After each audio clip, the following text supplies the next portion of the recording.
Adelaide test में team India की हार के बाद गैबा में वापसी की राह सारे इंडियंस देख रहे हैं कि यहां पर टीम इंडिया पलटवार करेगी और सीरीज की अगर बात करें तो वहां पर हम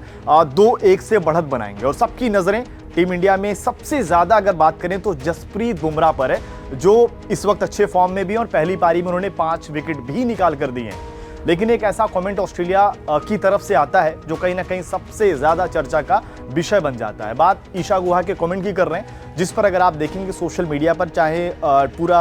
अगर आप देखें एक्स अकाउंट पर भरा पड़ा है, इंस्टाग्राम पर अगर आप देखेंगे शायद चर्चा उसी पर ही सबसे ज्यादा हो रही है। उन्होंने जसप्रीत बुमराह की तारीफ में अगर आप देखें एक शब्द का प्रयोग किया। अगर आप पूरे शब्द की बात करें तो मोस्ट वैल्यूएबल प्राइमेट उन्होंने कहा, जिसके बाद अगर आप देखें प्राइमेट को अलग अलग तरीके से कोट करके अगर आप देखेंगे हर जगहों पर दिखाई दे रहा है, जिसमें कहीं ना कहीं इसके भी अलग अलग मायने हो सकते हैं। जैसे कि प्राइमेट की अगर हम बात करें तो एक स्लैंग के तौर पर यूज किया जाता है, लेकिन यहां पर जिस तरीके से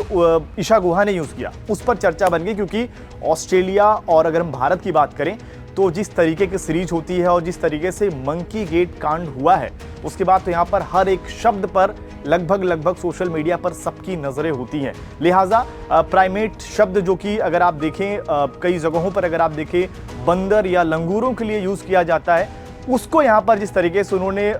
जिस तरीके से यूज किया इस पर मामला कहीं ना कहीं फंस गया कि शायद ऐसा नहीं बोलना चाहिए था। जो हम रेसिस्ट कमेंट की बात करते हैं उस तरीके से इसे देखा जा रहा है। अब देखना पड़ेगा कि ईशा गुहा इसको किस तरीके से डिस्क्राइब करती हैं, क्योंकि प्राइमेट को अगर हम और अधिक तरीके से जानना चाहें, जैसे एक तरीके से ये भी कहें कि